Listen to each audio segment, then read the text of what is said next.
my God. Amazing. Okay. All right. Let's get into this. All right, let's do it. I am flying high on the wings of caffeine right now. So, here. All right, here we go. Hello, everyone, and welcome to the Cast of Caw, where we talk all things related to The Dark Tower by Stephen King. I'm your co-host, Rachel, and joining me today is the other half of my quartet, the person who's going to have to keep me grounded today, because I thought, you know what I should do before the show? Drink a shit ton of coffee, and I am flying high at the moment. It's only 4 o'clock, Rachel. What's going on here? Well, I was a little kind of low energy, and I was like, I want to get a little hyped for this podcast. I got quality DJ time. I want to make the most of it. And apparently I have overdosed a little bit on caffeine.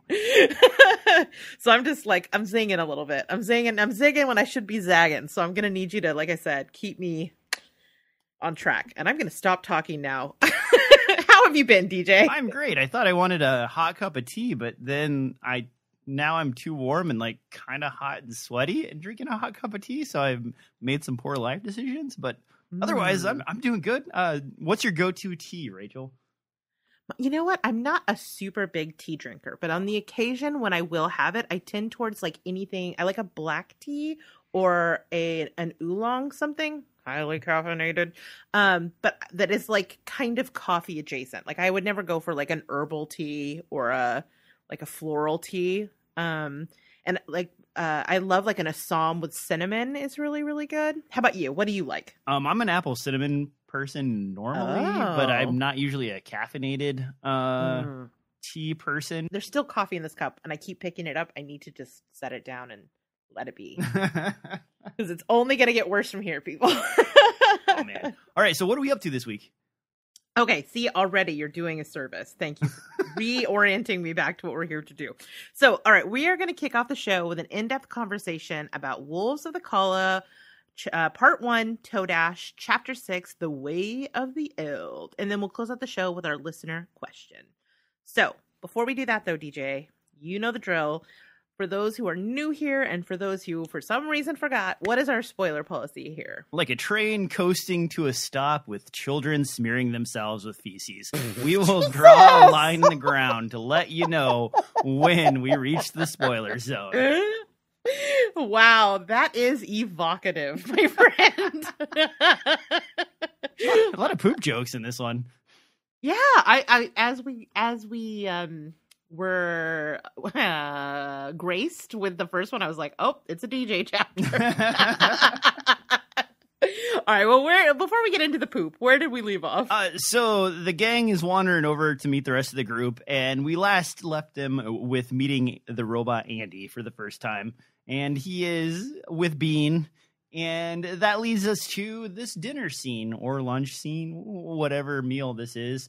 They all sit down, and we kind of get this picture painted of the society that is this particular set of Callas. And I say set of Callas because it's not just where they're at. There's also other Callas that are associated with it. We get a nice picture painted of the road system that runs between these Callas. We get a interesting kind of tidbit about the fact that some of the Callas that are adjacent to these folks have steam engine power, and some of them have electricity. And some of them have party zones with naked ladies, which you must not mention around your wife, lest you be forced to eat her cold slaw.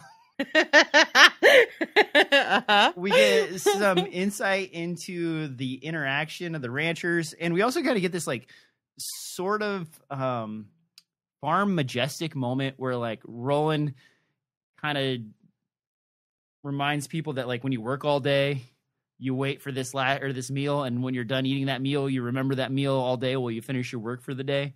And it's sort of this farm adjacent thing that I'm used to being from Nebraska, where everybody gathers together in a big, not family, because none of us were related, but all of us workers gathered together to eat a big meal before and after we finished all of our irrigation stuff. And so it kind of paints that picture. This is not the best meal they ever had. Eddie kind of holds out for the previous meal before they head into the city of Lud, but this is a really good meal. And we get a description that they've been eating nothing but gunslinger burritos for quite some time, and this has made all of them fairly constipated and only able to drop rabbit poops, which, if you're not familiar with what a rabbit's droppings look like, the joke in the old days was, why don't you try this smart pill? Because it's like a perfect little circle. And when someone tries the content you all came here, folks. this is why you're here. When someone tries it and they're like, oh, this medicine tastes like shit. And you're like, yeah, you're getting smarter already. Wait a minute. Do people actually take it? That was a common prank to be pulled in the Midwest, but it's not. But it would work. Yeah, like people would actually take it. I mean, maybe you put yourself in incognito mode if you're going to Google this. But, like, I've known people who have had pet rabbits. I just didn't think anybody would actually think it was a thing and put it in their mouth. Yeah, in the Midwest, if you're out in the country, you live one style of life, and if you're in the city, you live another style of life. And so the kids that grew up in like Lincoln and Omaha have almost zero knowledge of what happens in the countryside. And sometimes they would move out or would be kind of stranded with relatives out in those areas over the summer and end up having to interact with the locals. So there's a few things like, have you ever heard of snipe hunting? Yeah. Yeah, it's not a real thing, right? Yeah, so yeah. That prank to me feels like it could work. The rabbit ones, I'm just like, come on, people, common sense. Yeah, you send folks out into the cornfields to hunt for this creature that doesn't exist, and they run around screaming and whacking at stuff for a good 45 minutes.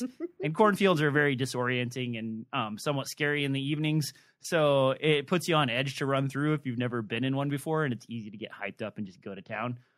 With the rabbit droppings, there's a candy that looks fairly similar to this. Oh no!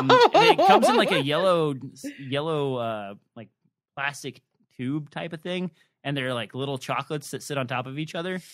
And I don't know if you're familiar with those at all. I think I know what you're talking about. I don't remember what the exact brand is, but they look fairly similar. And so, be like, here, have some of this. And they're just like, doop, doop, doop. Oh, this is gross. Now, please don't do that, because this is a great way to give someone E. coli or any number of other fecal transmitted diseases. So that is what like an 8-year-old does who doesn't know any better, but it's not a good idea to do. So public service announcement you are not expecting to receive today. Now, one of the things I wanted to stop and talk about and ask you about while we're talking about these other Callas is they have some specific names. Do those have any merit or note that we should take notice of? I did not think to look them up. I'm sorry. Oh, dang it. Listeners out there, if you guys know or have any guesses on what those names might mean or if they're of any significance, write us an email, because I'm actually interested to know. The other thing that we find out when they're talking about this is one Calla is at the end of the world and the other one's like ending. And these guys all just want to go their own way, which to me sort of makes it sound like the end is coming for all of these Callas eventually. But it's starting at one end, sort of like the thinny moving forward across the worlds. So I think it's more that this is actually interesting. I do think we need to talk about this, but like that when he's talking about like East and West, he's talking about Thunderclap and Midworld. Oh, okay. So Midworld's already ended, and right, which is where Roland, because we're now in what, like in world. So Midworld is the one that's moved on, and Thunderclap is whatever's going on over there. Okay. So let's slow down and talk a little bit about this, because I actually think there's some really interesting stuff in this first chapter here.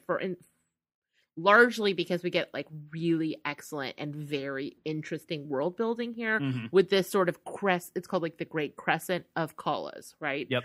So Eddie begins as he's talking to them, talking about how he's just sort of struck by how civilized this all is, which kind of could come across as sounding very snobby, but it's actually, if you think about it contextually, it's like totally a understandable response to learning about the Calla, because it is totally unlike anything else that he's seen since he's come to Roland's world, or that Roland has described, aside from like some of the stuff about Magus. But even then, it felt like a world beginning to be in decline, or on the cusp of decline. And then everything else that they've seen, like Lud, even River Crossing, is just Entropy City, right? And then they find this place in present day that has functioning farms, communities, a functioning government. It's peaceful, largely peaceful. It's just totally unrecognizable from anything else that that we've been told about for 5 books at this point. So it really is interesting. And like you said, there's miners, there's people who are using steam power and electric power, which if you think back, I mean, that's kind of unbelievable, because we hear about spark lights in Gilead, but how it was kind of treated like an ancient sort of technology that had been lost, and was considered like an old world thing in Gilead, which was the most sort of advanced place we've heard about so far. But here in the Calla, not only do they still have, they don't call it spark lights, they call it electricity, and they're using it for manufacturing. That's kind of crazy if you think about it like that. So, and there's that, you said there's that pleasure town, right? Yep. So, and they have fun rides, which are presumably what, roller coasters? To me, I guess the question is, what does this mean? Like, what does it say about the Calla that here we are on the edge of Thunderclap, which is seemingly kind of like, of all places, would be the most impacted by the world moving on. But this place is just kind of frozen in time. Well, and we even get some measurements when he asks about how far each one of those is away. Her husband is like busy doing other stuff, and at first she's like, well, this is man's information. And then when her husband isn't there to answer, she's like, well, do you deal in wheels or do you deal in miles? And like, and that's the interesting thing too, because like, miles is a more sophisticated way of measuring than wheels. And when she realized that, she's like, oh, it's about 2,000 miles that way and 2,000 miles this way. And like, that's a lot more information than some of these other civilizations had. And the description, like when Eddie's comparing Lud to here, it's like Lud is a nightmare story tale that you tell your kids compared to this place. Right. And so that just paints the picture again of like how civil this is, even going into the feather being delivered as a form of like communication and way for voting. And like, Eddie's like, yeah, it wouldn't work in New York, but that's a pretty great thing to have around here, Yeah, absolutely. But I think it just sort of begs the question, and I don't know that maybe we'll get an answer at some point, but I think it's something we should be thinking about, which is why? Why is this place so different than anywhere else? And you have a robot that makes you meals? What? Yeah, I don't even have that here. I know. Basically, dinner is a quiet sort of thing. There's a few minor conversations, but it's mostly just mild descriptions as everybody eats. There's time for eating, and then there's time for plather. Eddie steps away to kind of sneak off into the bushes and do his rough business. And no, not enough rough. Another rough toilet. Yeah, and he is about to reach for a plant, and hears a voice, and it's Andy the robot staring over him, telling him like, hey man, if you use those leaves, you're going to have a rash on your butt for quite some time, and it'll be very unpleasant. And like, Eddie's like, wait a minute. What are you freaking doing, man? You're not supposed to watch people while they go number 2. This is inappropriate. And then he's like, well, what about these leaves? And, Andy, because Eddie is using bits and bobs of slang, has to click and clack to kind of process what Eddie's asking. And we get this kind of understanding of Andy that at first, Eddie sort of feels like, yeah, I'm Eddie. I'm a funny guy, and I make everybody, kind of smile. But like, he starts to realize that upper tone in Andy's register almost comes off as like a smug, I'm not a human, I'm a robot. Yeah. And we get this emphasized once when like, he's like, how did you even get in here? There's so much thick underbrush. Something as big as you would make noise. And Andy's like, it's my programming, beep boop. And like, Eddie's like, yeah, sure, pal, you're programming, beep boop, got it, understood, say no more, wink, wink, nod, nod. And it's sort of like a weird moment where like, the robot is almost making a joke, but not quite. And so you're in this boat where you're wondering whether it's me as a person, like trying to ascribe human characteristics to a robot, or if it's a robot who just simply has human characteristics that are a little harder to maneuver because he just has a speaker grill delivering his content. And so that's the first bit we get with Andy there. And then it expands when Andy's like, well, would you like your horoscope? And Eddie's like, yeah, sure. Why not? And actually, let me back up. Before we get to the horoscope, Eddie also asks him, like, hey, Andy, you're the ones who warned these folks about the wolves coming, right? And Andy's like, yeah, and so was so upset about this. And like almost again raw. Says it with like a little bit of joy, like, haha, stupid humans. And like Eddie asks him a series of pointed questions that would describe, what's going on over in the wolf's territory and like what this is about and what they do with the kids and so on. And Andy switches from like a jovial sort of like smug robot to almost like a police officer. And there's a little diatribe there where Eddie describes a cop in his neighborhood. And this guy, was your buddy whenever you weren't into any trouble and there was nothing exciting going on. Would chat you up, ask how your family's doing and so on. But if there was a crime committed and he thought for a second you might be involved in it, the attitude and manner changed to the point where it sounded like you might whack you upside the head at any bit of conversation. And that's what Andy's tone sort of switches to. And Andy immediately prompts Eddie for a password. And Eddie like kind of tries to lean into a joke about, spies having long code phrases between things. And this doesn't bode well with Andy. He basically makes some like internal clicking noises and like is like, time's up. That was the wrong answer. You have one more shot. And Eddie thinks fast and says, no, I don't want to waste my second chance. Right. And so that's a really weird interaction. And then as they're walking away, we get into the fortune portion.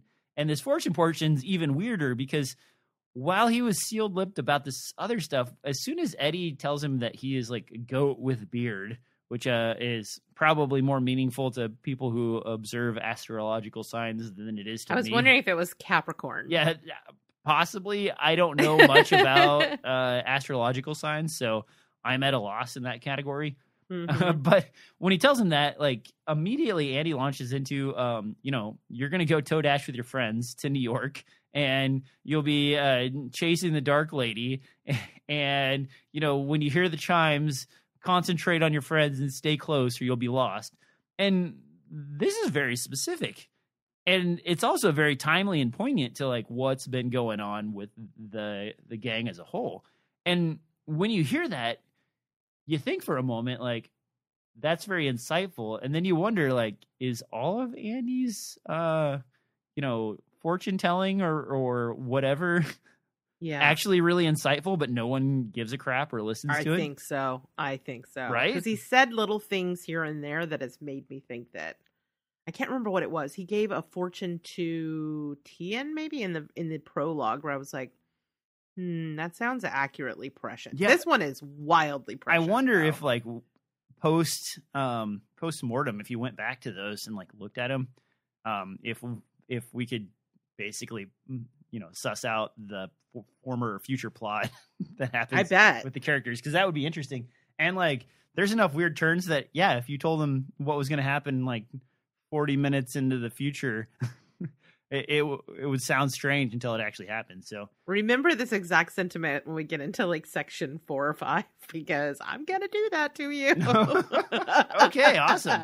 Well, and I think we'll have a test of how prescient his how true his gift is in the next chapter, because he essentially says you're going to go traveling somewhere far away, which we take to mean Todash, and the next chapter is called Todash. So I think it's fair to assume that that's what's going to happen. So I think we should, like you said, like kind of pay attention to the words that he used here and see if they actually really apply to whatever happens in the next chapter. Definitely. The other really important thing to mention too is that when when Andy's prompted about like what happened and how this information became private, it's Directive 19.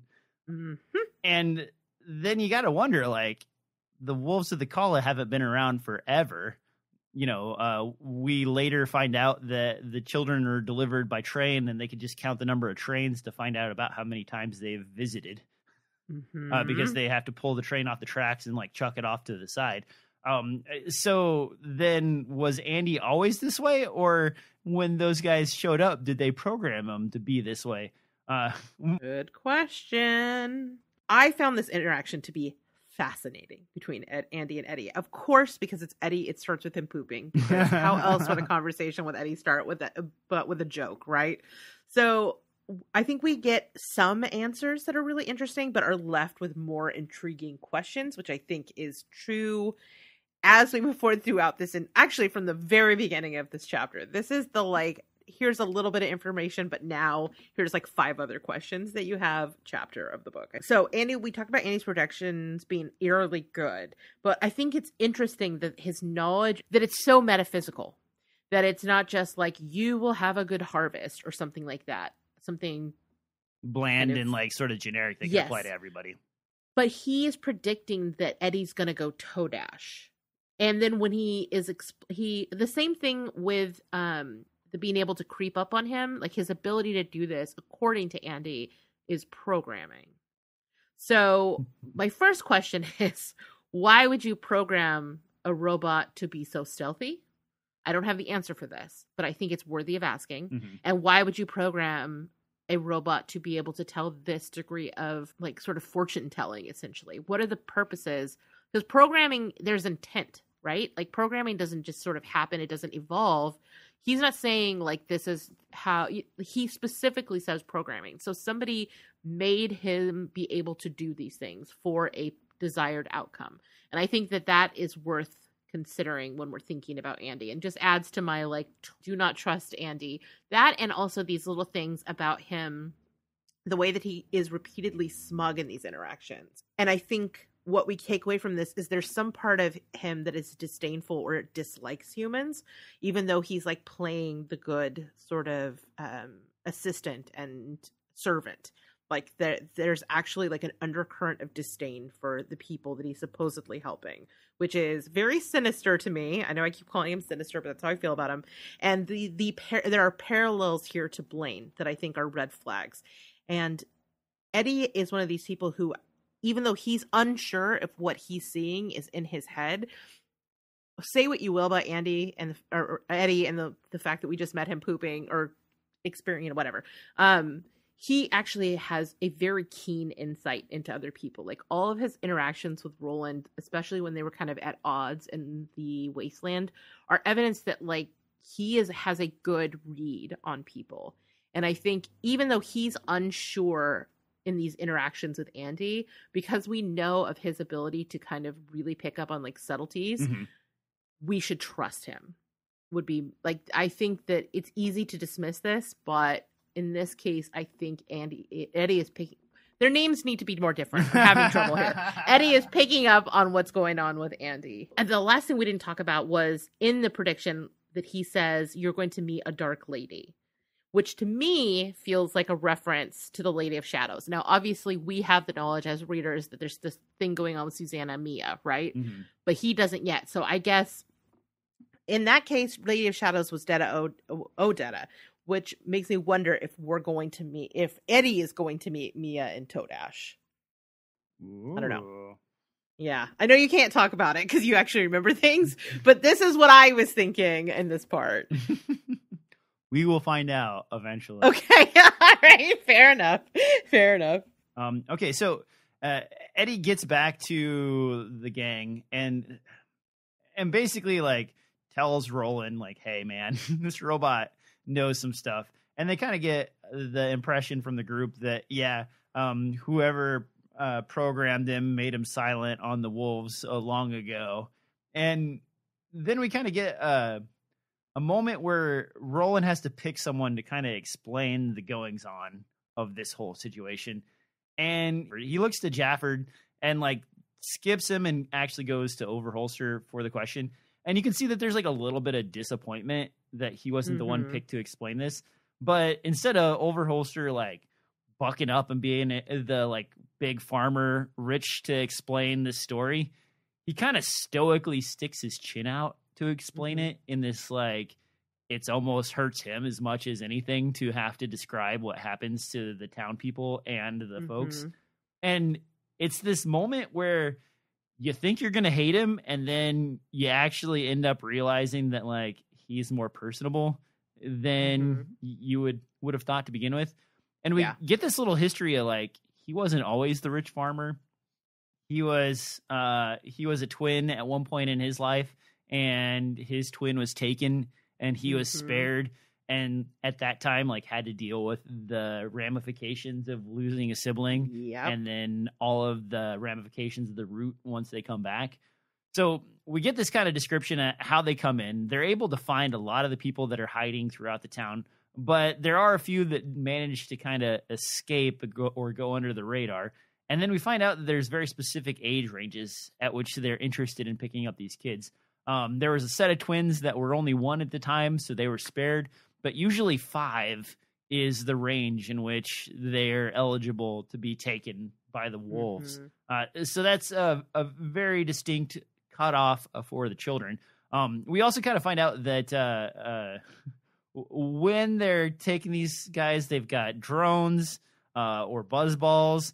And there's a moment in here where Eddie's like, yeah, the description of this thing with like flying cutting implements that come at you is like the balls from Phantasm, which like those things are effing scary. Let me tell you, like they are like drilling India and just like shooting gore out the other end. Like probably one of the like most, I guess I shouldn't say most original, but like probably the most different thing I had seen growing up in a horror movie.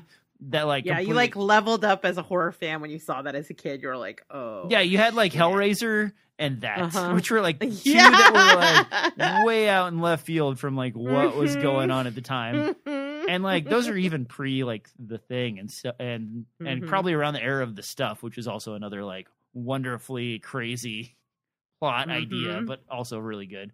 And you just can't stop eating it for some reason.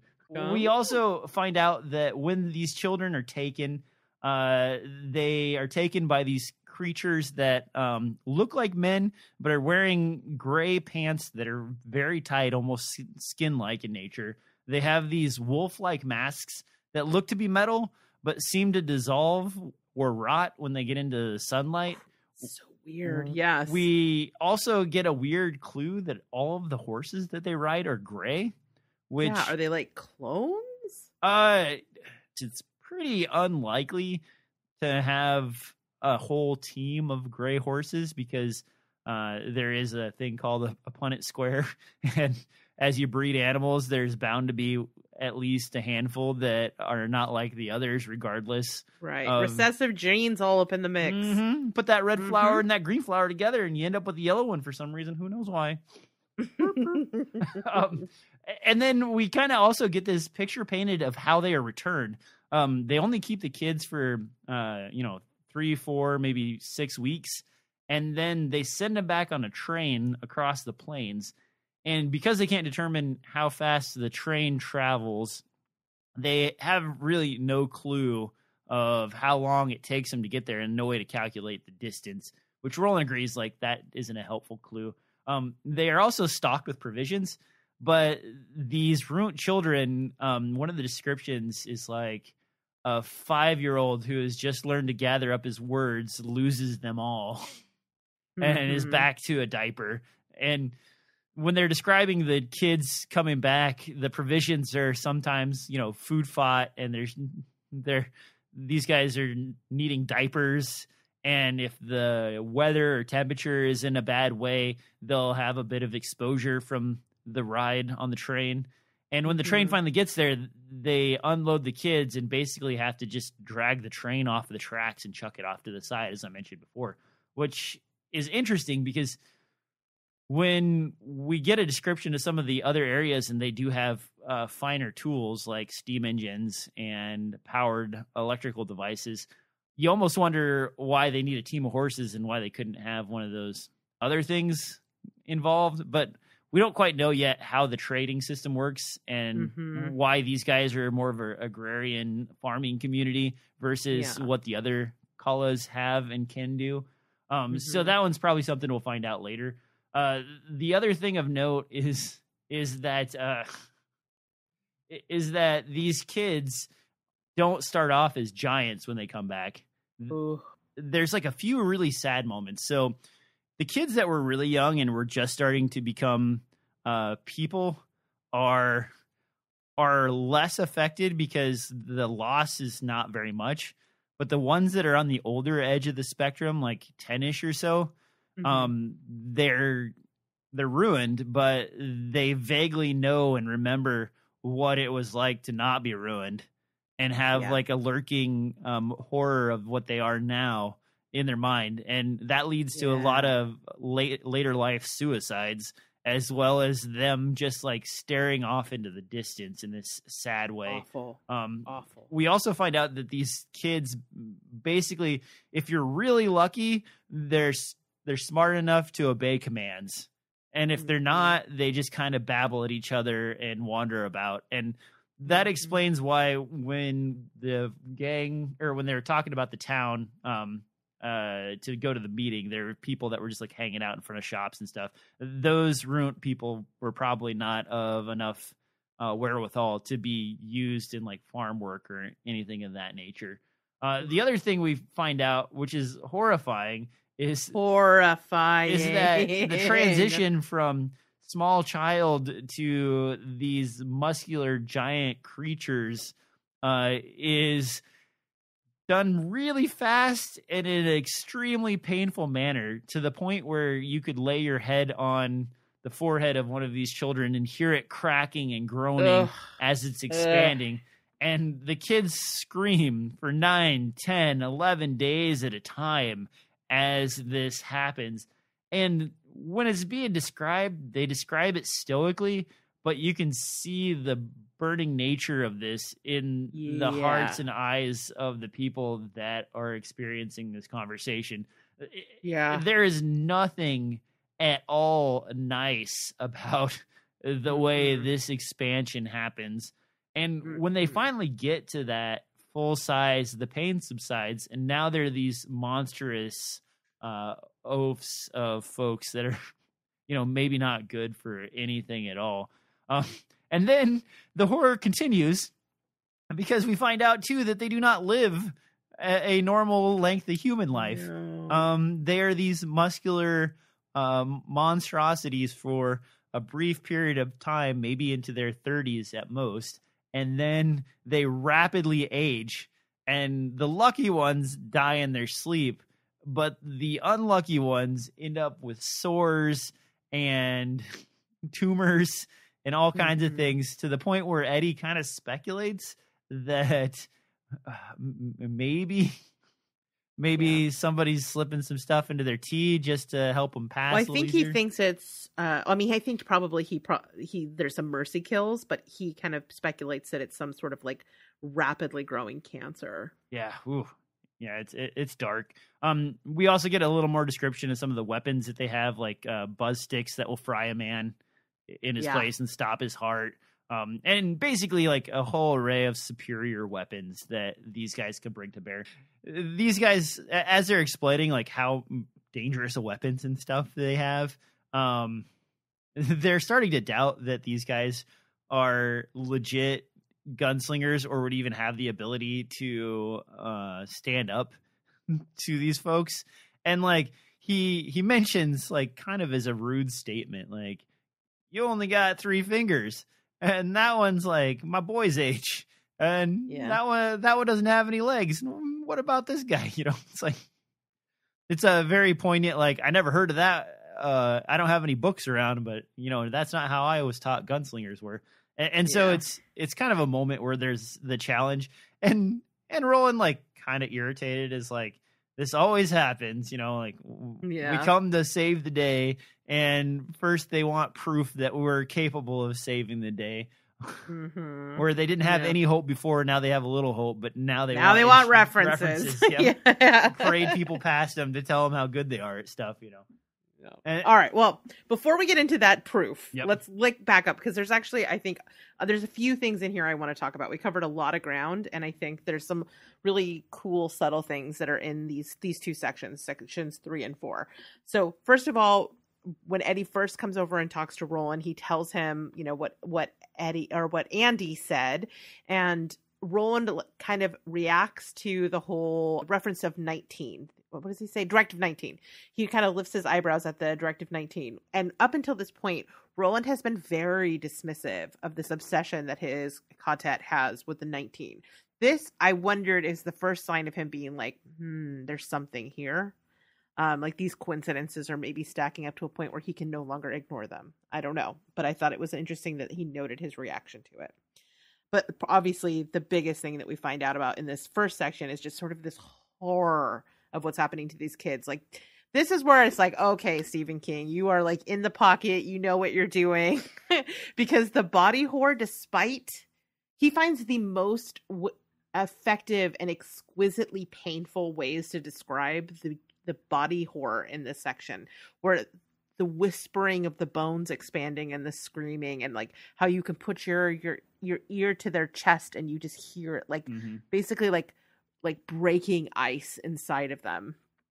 And I just think this section does a really good job of driving home the horror of what these people and these parents are facing, that it's not just the loss of the children that they're about to experience, but when they come and that they'll come back sort of changed, but they are going to undergo this absolutely monstrous and crushing physical transformation. And I think it gets at not just the personal trauma of these children, but this is where we really start to see firsthand sort of the community trauma that is taking place because of whatever is happening with these wolves. And I also think it's kind of interesting that it's such a werewolf-y thing to do. Like, if you think about like werewolf transformations and like the breaking of the bones and the cracking, yeah, you're right. Like, I was thinking, I mean, I don't know that it's specifically that, but I do think it's interesting that they're afraid of the wolves, and when they come back, these kids are transforming in something that, if you've seen, American Werewolf in London, you can hear those bones cracking and imagine the horror of that kind of transformation. So they send the kids back on trains, which I think is interesting. Obviously, they're all triggered by trains because of their personal experience with Blaine. But to me, I was just like, they have infrastructure to send these kids back. Not only are they sending them back after doing whatever is happening at Thunderclap, they're sending them back with food. Yes. Which I think is interesting. And I found myself wondering why. Like, whatever you've done to these kids is changed them. You've kidnapped them. Why send them back? And why make sure that they have supplies to increase the odds vastly that they're going to make it home okay? Is it just to keep the kids on the train? What is the purpose of this? I mean, is the point of it, why send the kids back at all, I guess, is an even larger question. Is it about giving the parents hope that their kid will return? Is it about burdening these entire communities with like a large population of people who are going to need very intensive care? I feel like there is some sort of reason for this, like a deeper reason for why they're sending the kids back. I don't know if you have any thoughts on that, or if you can even talk about it. Yeah. So this one's actually an easy one. It paints a picture of the people that are coming to take these children, that they have a very specific reason for taking them. Mm-hmm. But as with any science experiment, so to speak, scientists aren't inherently murderers, but the things that they create may in fact murder or harm. So you think science is happening? Because this feels very unnatural and magic-y to me. I mean, yeah, but like, okay, so let's back up and get a description of the weapons. So we got drones, which are flying things, which take maintenance. We got electrical batons that basically stop people's heart and burn their bodies. We have got other weapons and mechanisms that seem okay. So there's an old saying that says like sufficient science is enough to appear as magic to someone without said science. And like, that's the level that we're comparing these two societies to, because these guys are just, farmers. they don't know much about anything, a buzzball or a drone. Like he even attempts to say atomic, but fails at the pronunciation, but understands that there is something that, used to be space age-ish about atomic things. And so these guys that are attacking, like, it feels pretty strongly to me like they just have more advanced technology. But them sending the kids back means that the individuals that are capturing them for a reason, but they themselves aren't necessarily murderers and still have like human levels of operation. Oh, you think? Oh, see, I was like, it's so much crueler just to send them back the way that they do and to have to make you watch your sibling or your child suffer. See, it's so much crueler than just taking them. I can't remember for sure, so that might be the case. But fair.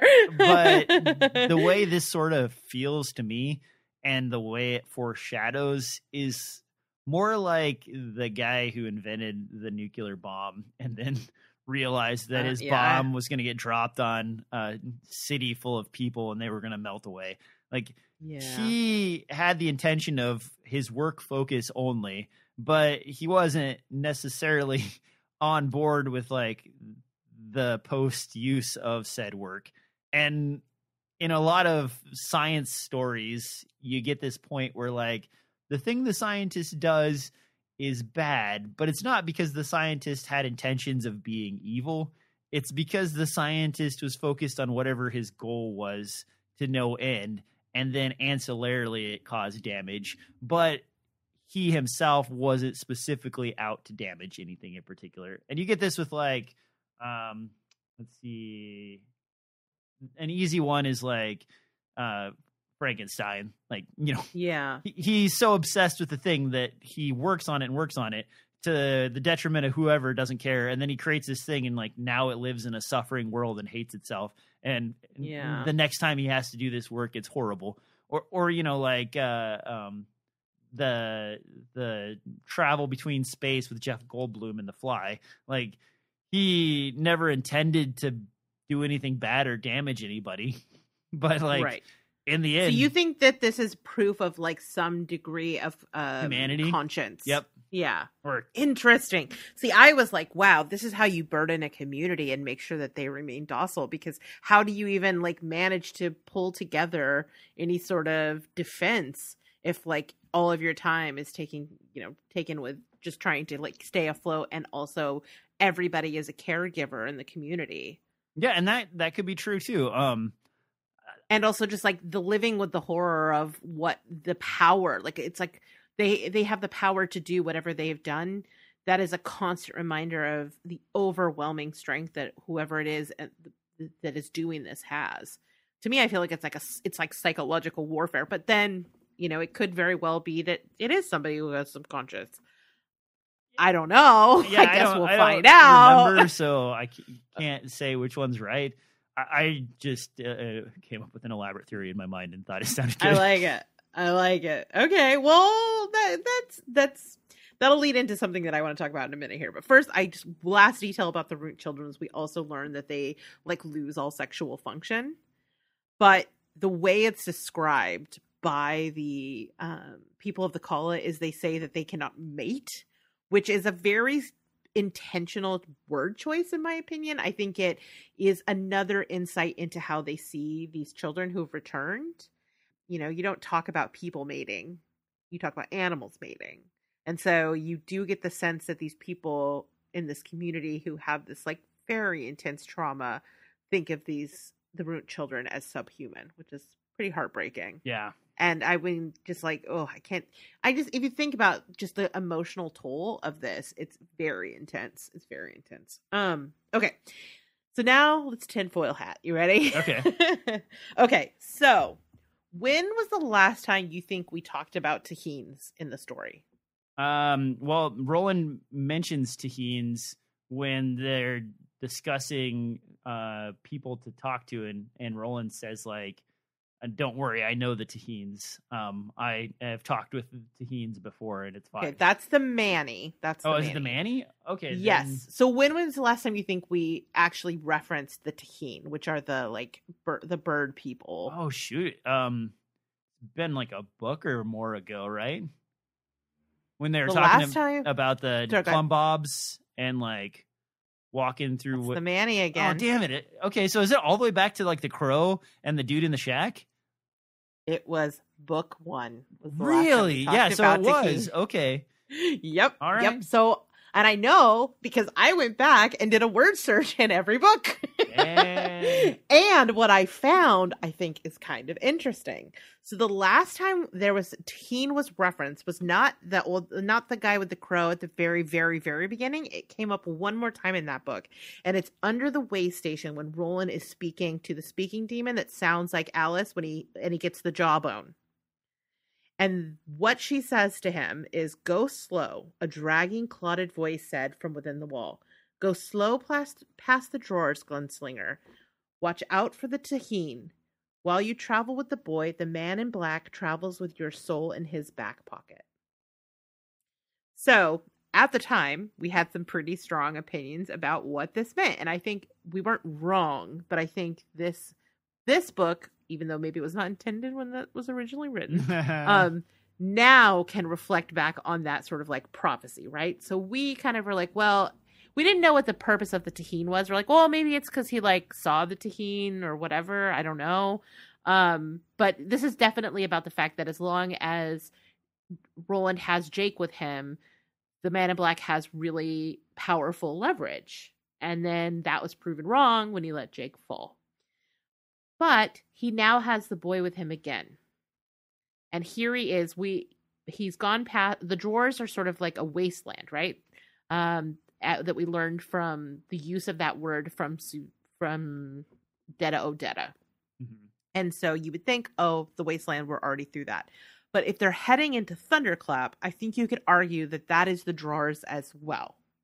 So, and this time, all the pieces of the puzzle are here, if that's the case. We have the drawers, we have the Tahine, because we've had them and vampires referenced as being out here in the east, and we have Jake with Roland again. So, I don't know what this means, but I do feel like it's a little bit of a harbinger of what is to come. I don't know. I think we should pay attention to this. Okay. This feels big. This feels important. Yeah, I didn't something. I mean, I keep mixing the two up, so I apparently right.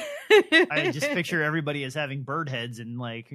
Okay, so bobs. Manny starts with MAN, and those are people, and then the Tahine sound like they would be an exotic bird, and they're the bird people. Does that help? Nailed it. So I don't know. Any thoughts about this prophecy potentially becoming true now? I mean, this is where we're to the point where Stephen King finally like perked up and was like, I need to finish this stuff. I might die soon. Mm-hmm. And so, yeah, you know, if we go from that mindset, yeah, sure. Like that makes perfect sense. If I were Stephen King and I were to like try and retackle this, I would go back through all my books first and like suss out any of the little bits that I thought I wrote that were cool. Little threads he had dropped. He's like, time to pick those up. Yep. And gather them up into a ball and like roll them back out somewhere and look at them and then see how you could shove them into the next puzzle. And yeah. And so, yeah, I agree. That could be totally important. Okay. And then last thing for the section before we move on to the final section is just there's this really, I don't know, kind of fun little throwaway moment here where Slightman in the lead up to being like, you know, we didn't have books. I don't know about gunslingers. Sure, we've heard tales told of them, but, you know, how do I know you're a real gunslinger? And he talks about, like, sort of the legendary references that he grew up hearing, and he refers specifically to Jericho Hill. And so I just thought it was kind of a fun throwaway moment where he doesn't even realize it, but these, like, legends that he's talking about are literally referring to Roland. Not just where he's from or his kingdom, but like something he did.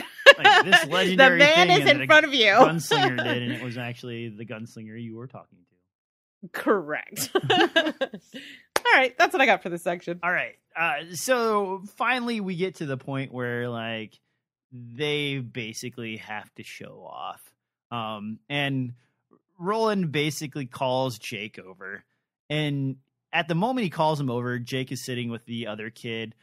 Oi had been playing with some stuff and like running around and like showing off. And this moment, Roland realizes that he was about Jake's age when he had to have his coming of age moment.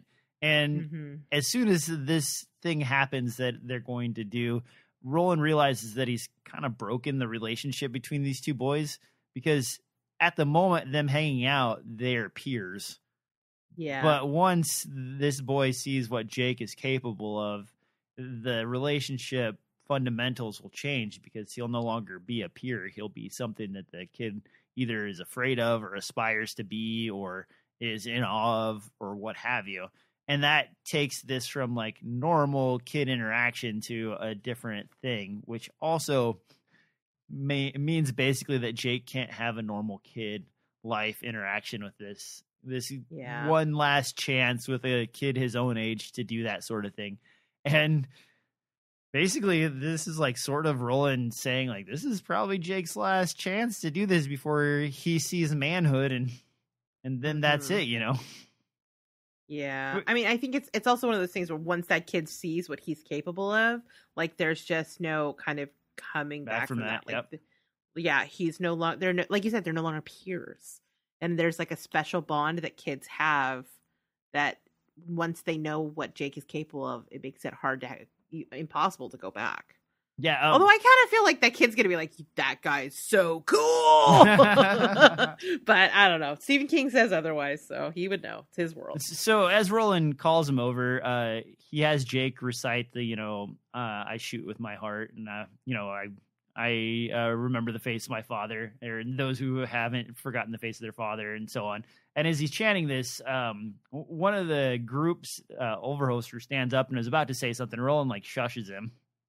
Or not Roland, excuse me. Susanna shushes him. Mm-hmm. And like, this is a great moment. It doesn't even distract Jake.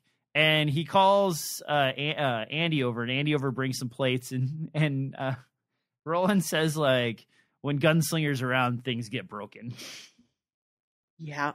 And like, Roland's got all the best lines this book, between the like we deal in lead and then when gunslingers are around things get broken. I'm just like, all right, Roland. Yeah, and that puts like a heavy note in the air. And the rest of the gang comes to Roland's side, and as the plates go up into the air while Jake's chanting, Jake shoots them all perfectly. The pieces fly into the air, and the gang, without even having to have Roland's instruction, capture these shards of plates in their hand. Now, interestingly, Eddie catches the least. Susanna catches the next amount, and she has a little cut on her finger, and Roland catches the most.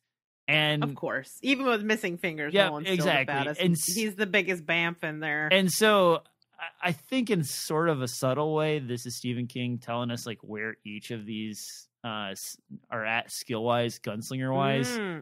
Sort of a subtle note that like, while Susanna's got some craziness going on, she is still probably the best protege of Roland's skill set because of her, dueling personalities, giving her more of a gunslinger attitude. Oh, interesting. Whereas Eddie is like still a little bit goofy-offy, and that goof-offery is like reflective in his training and his level of skill comparatively to the others.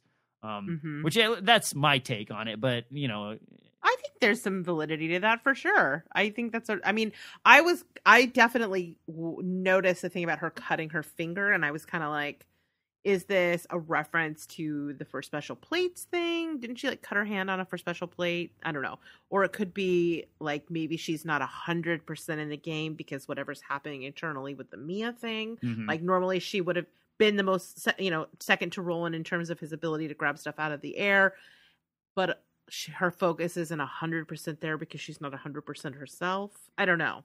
I could be reading way too much into the bloody finger, but it stood out to me. Yeah, I thought that one was still poignant to point out. What it means, I don't know for sure. But then the other thing is like, so they catch all these plates.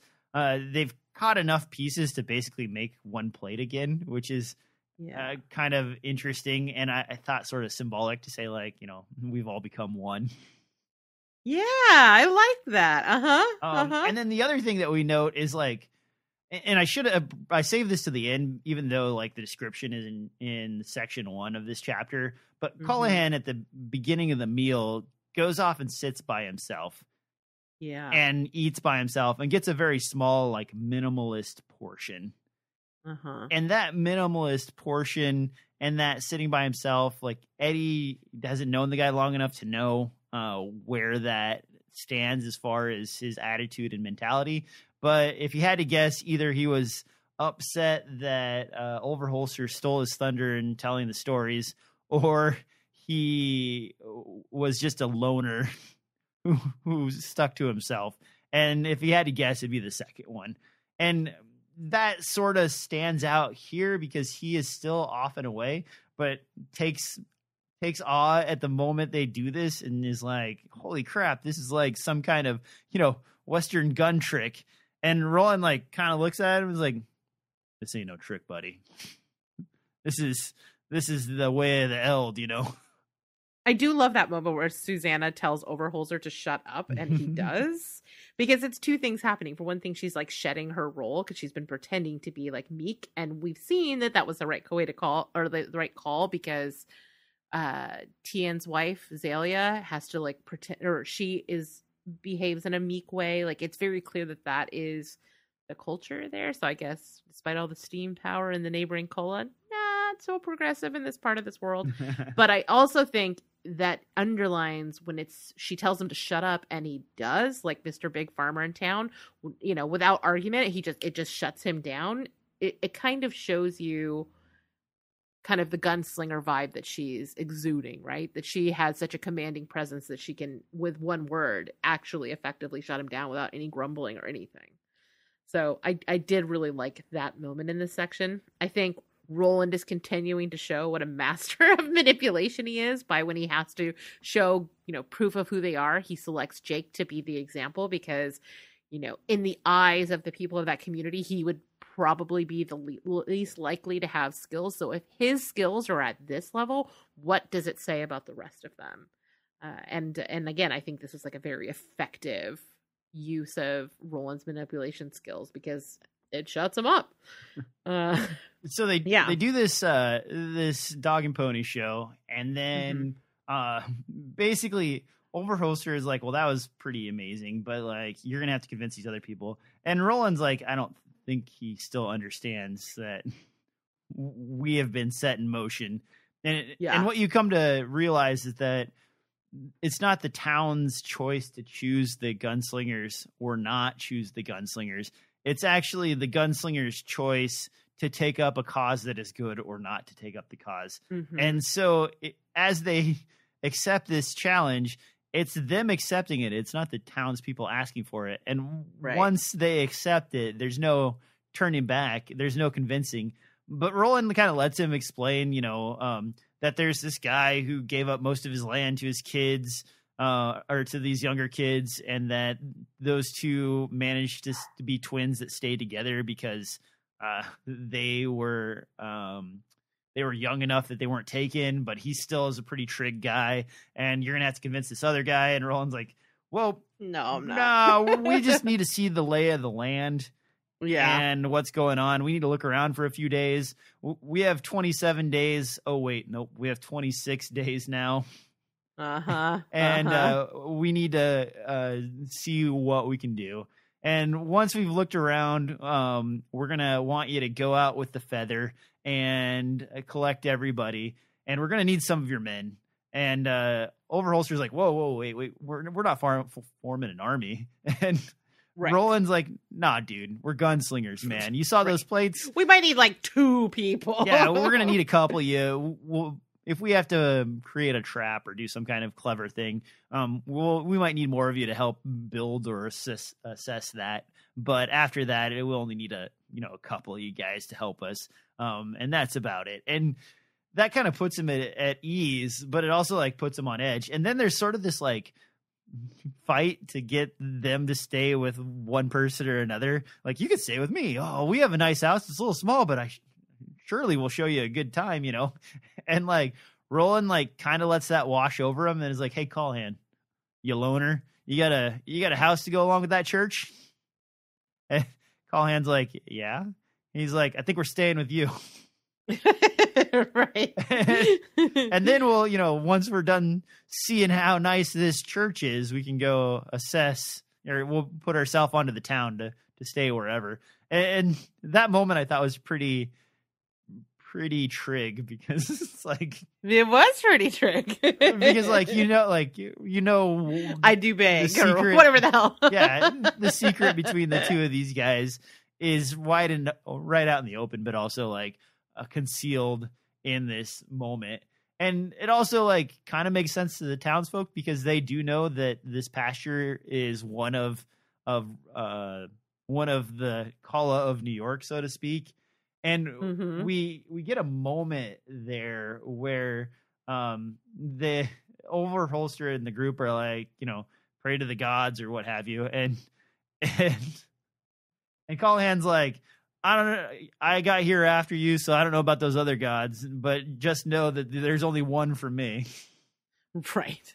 We're like, all right, we get it, we got it. Yes. And so like you get this moment, and then Roland stands up and like has a pain in his hip, which you know, is also interesting.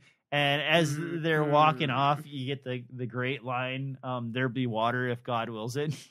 Yeah, like I said, Roland is bringing the like great, like the line thunder. This book, he really, I feel like King has really just like fallen into Roland's voice in a way that with this book that I'm really enjoying. There's also and let me say this and then see if it needs to be cut. Is there a moment in here where Callahan talks about vampires? Yes. So that's it's with when he's talking about the Tahine. He basically they're talking about the creatures in the East, and they mention vampires and Tahine, and like in case Roland is skeptical about vampires, which I don't even think he would be, because he actually asks Roland's like, why would you think I doubt you? Yeah, but I think, you know, because of Callahan's past in Jerusalem's Lot and his situation with Barlow, like he's just like, no, vampires are very real. Let me assure you, they are real. And then, like you said, Roland's like, who's doubting you? No one's doubting you. Calm down, dude. So I do. The other thing I don't really have a ton to say about this section that we haven't already touched on, except for that I do kind of like how his plan essentially to go in and just observe the town is very reminiscent of the tactic that he had when in Wizard and Glass, where him and his original quartet are just like, all right, we're just going to go into this town. We're going to, you know, check things out, check out the lay of the land, observe, talk to people. This time it's not a covert sort of mission, but it is in keeping with something that we've seen Roland do before. So I don't know. It's just like good parallels or callbacks to something that we know about Roland. Hopefully it goes a little better for them than it did for the original content. But although I would not mind another like sneak up shootout situation, because that was really awesome in Wizard and Glass. All right. So that's kind of it for this chapter. What did you think of this and the story so far? I mean, we got a lot of interesting hints and a lot of world building that we have not gotten quite yet. The early entry into this area was just farmlands and like kind of crummy farm plots that weren't doing as well and people were working hard on. And now we have like an expansive world that still has good roads and river travel that goes up and down the river that flows, you know, from one direction to the other. We have towns that you could go visit if you wanted to and do other things. And we have the end of the world one direction and someone fighting the end of the world the other direction, which is like an extra bit of suspense. And we got Andy the robot in the middle, futzing about, making beans. So overall, I thought it was pretty good. More poop jokes and less action, but still, that's kind of funny. What about you, Rachel?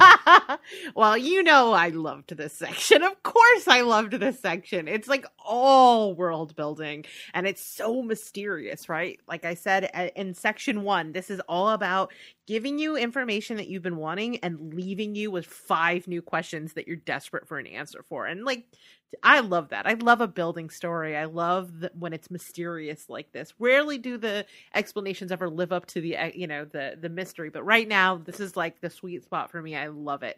I think I'm totally fascinated by the idea that there's this sort of crescent of civilization that is sort of untouched by the brokenness of the rest of the world, and yet it is on the cusp of like the darkest and most evil place that we've been so far. Well, I mean, the wasteland's pretty fucked, but you know what I mean. Like, it's Thunderclap. We've been warned about Thunderclap. Yeah, so you would think that this place would be in the worst shape, and yet it's the best. Why? It's just, I find this section to be incredibly intriguing. I think there's great character moments. I just think this is I really enjoyed this chapter. I'm very excited about where this book is headed. I feel like you said, Stephen King has kind of like, he's gathering all these threads together, and he has a very clear idea of where he's going, and you can feel that sort of intention in this. And I wasn't sure how I felt about it in the previous chapters quite as much, but in this one I was kind of like, okay, I'm ready to like get on board and go and get into this mystery. So I don't know, I really enjoyed it. I'm excited to see what happens next. Speaking of what's next, what's on the agenda for next round? Look at that transition. I'm so impressed.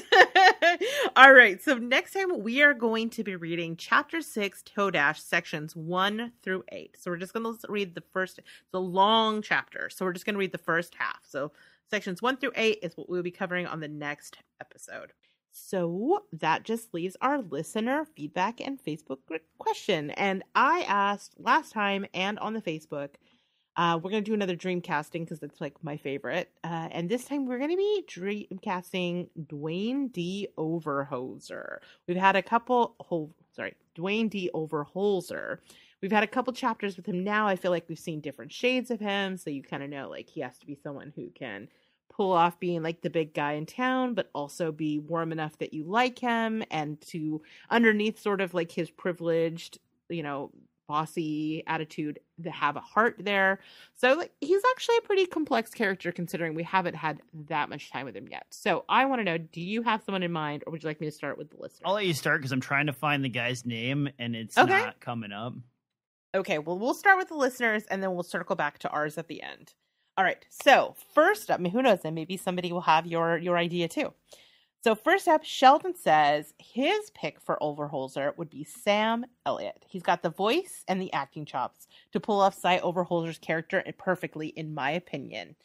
So I'm in the midst of a movie with Sam Elliott right now, which makes me want to agree with Sheldon. And it's called The Man Who Killed Hitler and Then the Bigfoot, which sounds super goofy. And like the poster looks super goofy, but is actually this like really kind of amazing emotional story about, it's like a period piece and like killing Hitler and like what being an assassin does to you and the things that you do in the time of war. But then also it's about like, aging and finding your place in the world as an older person, and then also Bigfoot.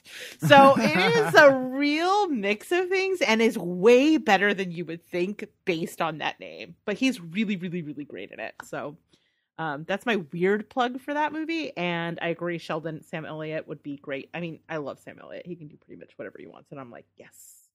All right. So James has 3 choices, all of which I think are very different takes on the character. The first one is Kevin Costner, which I feel like he's reached that phase in his career, and he's got like that whole Yellowstone vibe now. So I could see that, like not Waterworld Kevin Costner, but Yellowstone Kevin Costner. I could see. Yeah, rugged older man. He's not very warm though. No. So that, yeah. And I think when you say warm, like I think you will find that my pick is a little warmer. Okay. I'm excited. Okay. All right. So his next pick, I think, is the total opposite of that and is like very warm. And that is Tom Hanks. What?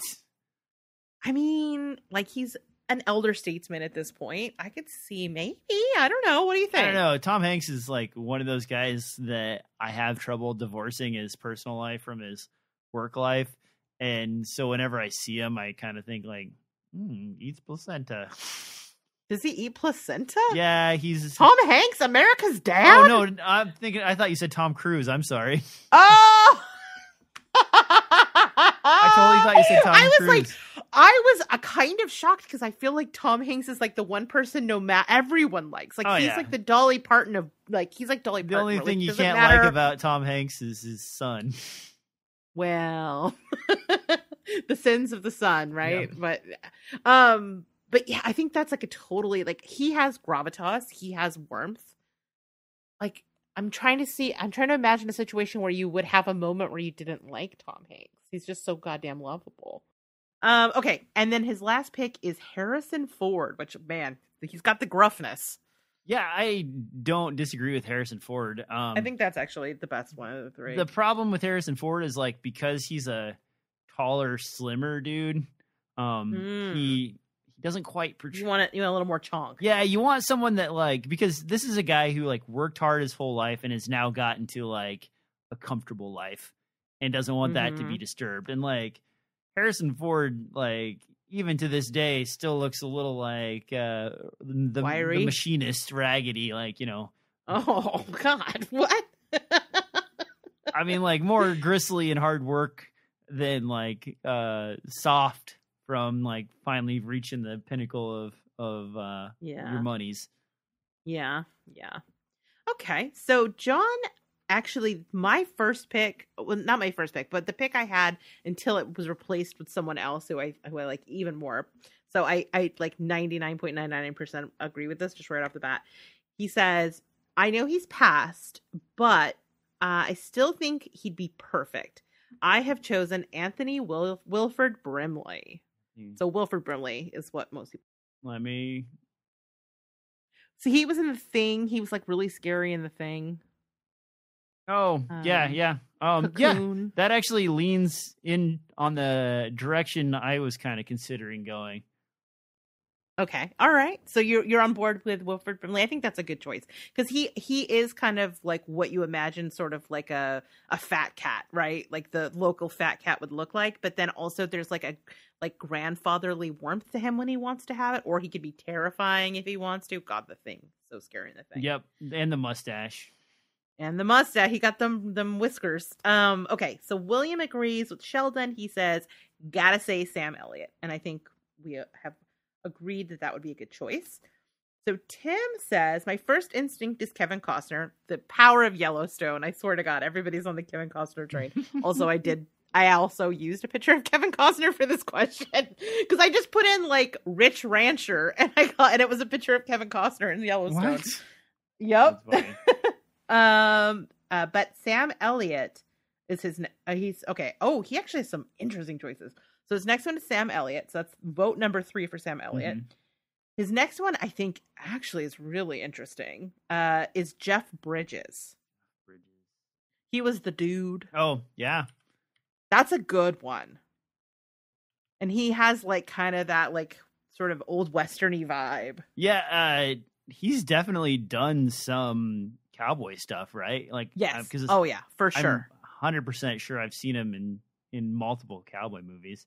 Yeah, I can't off the top of my head, but yeah, I mean, me too. I can totally picture. He's got to be in some sort of tombstone-y kind of thing, right? Oh yeah, yeah. So yeah, I think that I really love Jeff Bridges, so that's a great choice. And then he has a total wild card with this last one, but I'm kind of into it. His last one is Edward James Olmos would be prime contender. Edward. So he was in. Did you watch? Oh God, what was that show where the aliens pretend to be people, but the robot? Battlestar Galactica. Oh, the original the newer new one? Okay. The one that came out 15 years ago now. Oh yeah. The new one from a decade and a half ago. Yeah, he was Commander Adama. No, he wasn't Adama. He was the other guy, right? Because he was. No, he was Adama. I thought Adama was the guy that ends up with one eye and leads an insurrection. No, that's Saul. God, why is it still in my head? Because he was the salty sea dog, and then he ends up with an eye patch. Yeah. Yeah, I could see him doing it. Yeah. He's definitely got a westerny vibe that also feels like a little Spanish heritage that would kind of fit into the college vibe. Mm-hmm. Yeah. Mm-hmm. Yeah. All right, so the last one comes from Samantha, and she says, and this is an actor who, like, it's a blanket yes for me at all times, at any age, Kurt Russell.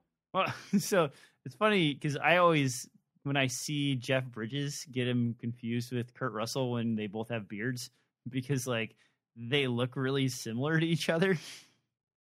So, like, the whole time in the like, Guardian of the Galaxy, when he's the dad, I was like, oh, Jeff Bridges is in this. I'm like, wait, nope, that's wrong. Right. I mean, they're a kind of genre of dude. Yeah, for sure. Yeah, but I think either one of those two are like transplaceable. So yeah, seems reasonable. I mean, yeah, and I think like current day Kurt Russell is kind of perfect because like he kind of has he was in the Santa Chronicles, so he has like that twinkly blue eye thing and is lovable, but also like if you think about him, and he also looks kind of like he fits physically the description, right? Like he still looks like he's a strong, healthy older dude, but also is not like a hard body. He's kind of perfect, actually. Not a hard body. You know what I mean? Like he's got like no, you know what I mean? Like that's it sounds mean. I don't mean it to be mean. I mean what I'm saying is he's like a dude that's like in his like probably 70s, 60s, 70s, but he still looks really healthy, but he looks like a person and not like a pretend. Like a I don't know. Like a unachievable. The caffeine is worn up. Yes, like a ridiculous. He's not on human growth hormone essentially. Like is what I'm saying. Anyway, you made me say it. Okay, so those are our amazing listener feedback. I love all of these suggestions. There's some really interesting wild cards in here. I had not thought of Edward James Olmos. That's really good. I think Sam Elliott's a great one. Great calls across the board. Really different takes too, because I feel like what we learn with these castings, and this one is a perfect example of that, is how different we all kind of imagine these characters in our own sort of headcanon. And it's fun to find out how other people see these characters and compare them to like what's in my head.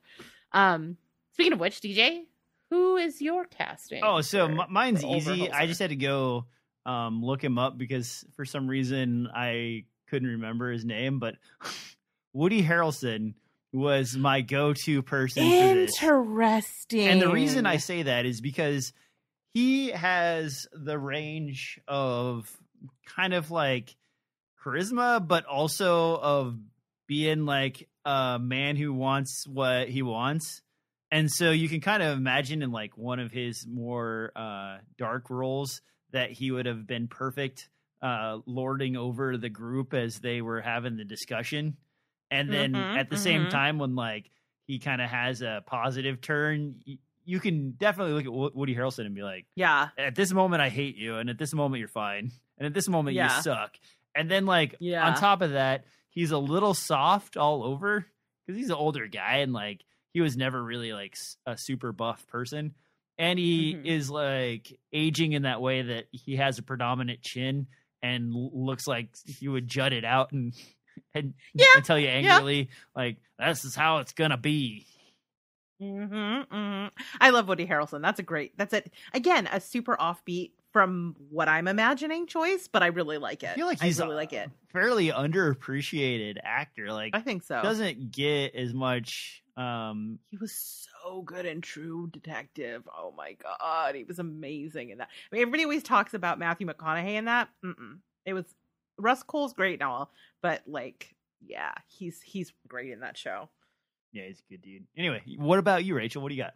So I went a very different direction, and I'm kind of amazed that you and I both managed to pick people that nobody else selected.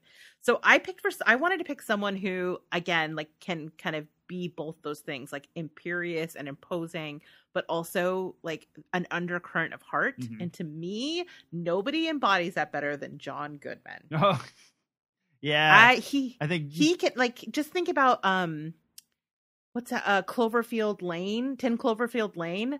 Like that heel turn he does in that movie. Ooh, he's so good at whatever he wants to do. I mean, he first debuted that style in Oh Brother, Where Art Thou?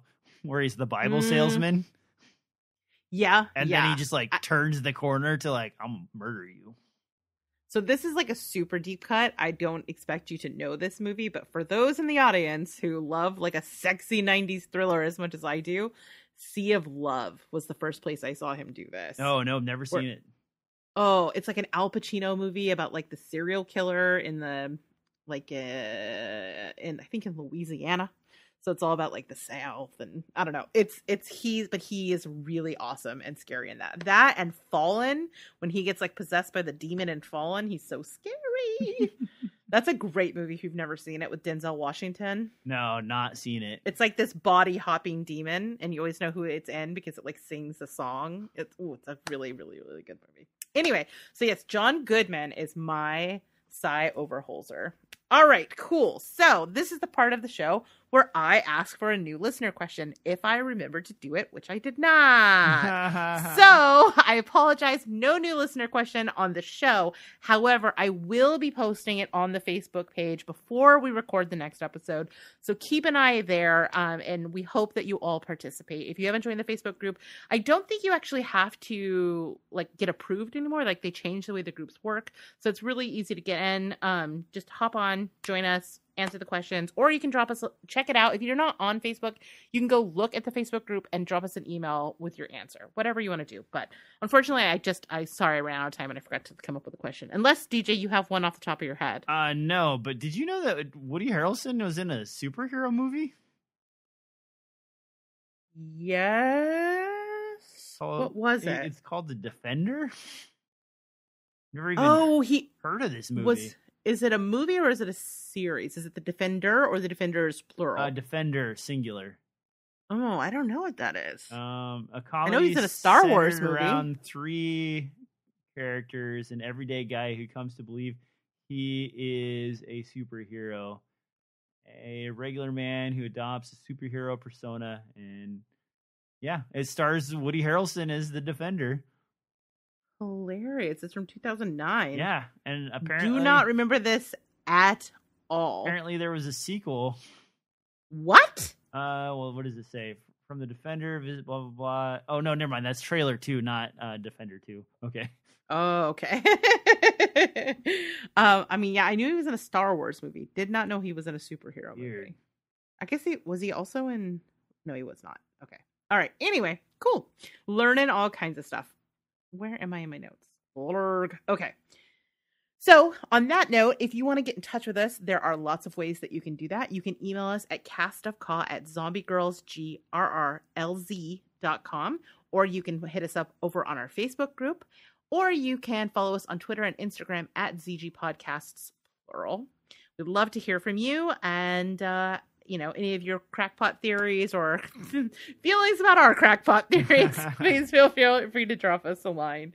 And if you are looking for something spooky to watch, you should check out our video on demand and streaming calendar on the Zombie Grrlz website, because we keep track of all the horror and horror adjacent things that are coming out on various streaming services, as well as on video demand rental. And if you want to get some cool new gear to start off 2022 on the right note, check out our merch at zombiegrrlz.com/merch. And if you love us and you want to support us and you want more of this excellent content that we are pumping out into the universe, you should support us by joining our Patreon, where all of our episodes across the entire network are extended, as well as bonus content. In fact, this month, our bonus content is going to be Cast of Caw specific. Ooh. We're still working out exactly what that's going to be, but we'll be recording it I think next weekend or weekend after next. I just learned something new and I work here. I mean, we've talked about it. It's okay if you forgot, but as long as I'm on your calendar, we'll figure it out. And for instance, today we are going to be talking about, I have a new thing I want to try on our extended episodes and see what you think about this, DJ. I'm going to tell you, bring up weird news topics, and then I want you to talk to me about them. Okay. So we're going to try that today, because I know you keep kind of a little finger on the pulse of the weirdness of the world. So we'll see. We'll see what you think. And that is it for all the plugs. So, DJ, if people want some more of you in their life, where can they find you on to internets? You can find me at deadliner.com, and possibly on some YouTube channel, apparently, that we're working on that I have not been paid any attention about. I mean, I hope it's happening. I just recorded a bunch of stuff. Oh, well, that's great. You can also find me on the Zombie Grrlz Network. You can swing over to Etsy and check out the Muffin Spank section where some possible drum converted suitcases might be showing up for your buying. Are we going to sell those, huh? Well, they're pretty cool. So for Inside Baseball, and I guess this isn't behind the scenes, but I am building a suitcase trap set. So when it's done, the body of the suitcase will be the bass drum. And then when you open it up, you pull out the other components of the trap set and it all fits into a single suitcase. So then I can get my maximum busk going this summer for fun. Are you going to be busking? Oh, yeah. I used to busk all the time. Yeah, I know. But how long ago was that? Like a while ago, right? Like off and on over the years, probably once or twice a year playing harmonica or whatever. It just depends on how I'm feeling. But with this case, I figure if I'm set up in the park, I'd play there for an hour or two, and I'm sure someone will come out of the pot shop and ask me to join their band, and then I'll be in a little bluegrass thing or something like that. But I had to find enough donor drums to make this thing, and ended up with enough spare parts to make like 5 or 6 of these. Oh, wow. So I will likely be making that many so I can get rid of the rest of the bits and bops that I have laying around and clean out my garage. Nice. There won't be full trap sets for sale because that one's for me, but there will be possibly some bass drum / tambourine ensembles that you could pick up and start jamming with. Rad. That's so cool. I've seen the prototype and it looks dope. Yeah, that one was my test. Did you see the green suitcase? Mm-hmm. The green suitcase was after I've worked out the bugs go-to because it's such a classy freaking suitcase. Yeah, and it's really cool. I got an actual like wooden hoop to go all the way around the drum instead of the metal one. So it'll be like very retro 50s looking as it squeezes into that like sort of like late 50s suitcase. The only limitation is the size of the suitcase means that it will be more challenging for me to figure out how to get all of the drums in said suitcase. So we'll see how that works out.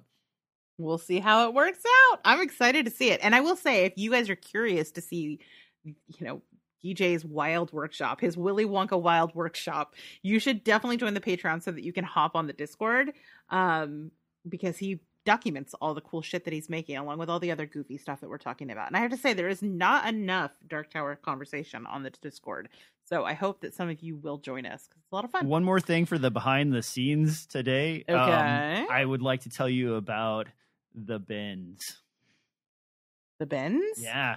I won't tell you too much right now, but it is a giant warehouse and you sort through items yourself. And that's all I'll say for now. Okay. All right. Tease. All right. So where else can you find me on the internet? Thank you for asking me, DJ. You can find me on the Zombie Grrlz podcast, where we review horror films from a feminist perspective. I think we're going to be talking about Witches of Eastwick and Death Becomes Her next. Ooh. We're recording that this weekend. Yeah. Both good Boo movies. or ooh? Oh, okay. I thought you said boo. I was like, hey, I like those movies. No, those are both great movies. And it was my turn to program because we take turns, and I was like, we're gonna watch something good. I'm tired of watching stuff I don't want to watch. You can find me on More Deadly, where we review horror films directed exclusively by women. We have a really amazing interview that we recorded this week that I cannot wait to put out. It's under embargo right now, so I can't put it out yet. But we interviewed the Addams family, who make films together, and they made The Deeper You Dig, and their new film Hellbender comes out later this month, and spoiler alert, it's really good. So we talked to the entire family, and they're amazing. It was like one of my favorite interviews I've ever done across my entire career. So that was really, really fun. We have Stream Queens, which is about reviewing horror films that you can stream on the internet. Our next episode is actually Hellraiser, which I think came up in this episode. We made our guest Larry, who'd never seen it before, was very nervous to see it for the first time. And then finally, you can find me on the Untitled Nick Cage podcast, where again, I'm talking with Larry about his favorite Nick Cage movie this time because it was his birthday, so he got to program the episode. We watched The Rock, a movie that changed the trajectory of his life forever. If you want to find out what that means, you'll have to listen to the episode. And as far as guest spots, I was recently I've been on Here's Johnny recently talking about Scream and Until Dawn. And pretty soon coming up, I will be appearing on the Guest of Horror podcast with our friend Borp. Oh, Remember is Borp? Borp's alive? Yeah, Borp is alive. We just played poker with him the other day. And he's Swedish. Yes, and we learned all about Swedish food and Swedish culture and what the Swedes think of America. But yeah, so I'm going to be on his podcast, Guest of Horror, very soon. So I'll give you more details once that drops. I'll definitely post about it if you guys want to check that out. I think we're going to have a really fun conversation. I got to pick the movie, and I got to pick one of my favorites that is like totally underappreciated. So I'm going to proselytize about that. All right, that is it for me. And unless you are sticking around for the extended episode, we are out of here. DJ, take us out. Wasn't prepared this time. I failed horribly at my normal rant. So let me tell you, don't grow up in a city where your kids get shipped off to dark places, because you'll have growing spurts that really suck. And good night. Bye, everybody.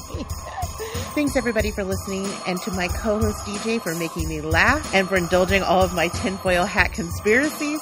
Production on this episode was done by yours truly. Our theme song for the show was created by Deejay.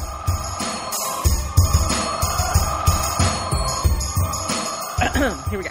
Hello, everyone, and welcome to the extended episode where we are about to keep it extra weird. Are you ready to get weird, DJ? I mean, I actually spoiled this with an extra thing to add weirdness to it. So yeah, sure, why not? Right. Well, you know what I always say? You don't have to get weird if you stay weird. Ooh. So do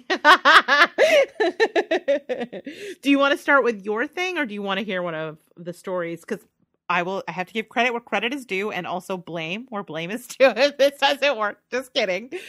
Our producer here pulled some strange news from the internet that I want to get your take on, because I feel like I said, you keep your finger on the pulse of weirdness, and also a lot of times there's a lot of science crossover. So, and you are our resident scientist on the Cast of Call. So fair enough. Okay, well, let me start with the bends. Yes. Yeah, tell me about the bins. Then, now, is it the bins like BENDS, or is it the bins like BINS? Whichever one you put stuff in. Okay, BINS, because the bins are like a thing you get if you come up. Yeah, the nitrogen issue and the bubbles forming in your blood. It would be the bends.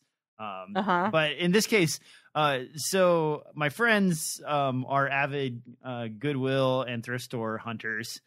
I can identify with that. And I love a good I am store. too, but I try not to, because I bring home too much junk normally. You're like, but I could use this to make another thing. Yeah, and my wife doesn't. And your wife is like, she doesn't. You can make divorce papers if you exactly. Use this. Yeah, and she doesn't like my style of decor. So no.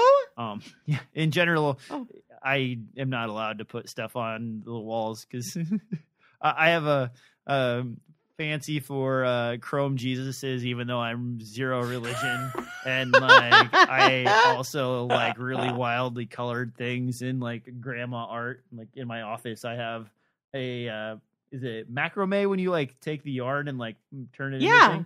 So I love macrame. See, I feel like we have some taste crossover. I have a giant. I would be a bad influence. I'd be like, yes, buy that obnoxious thing. Of course, you need to have that in your home.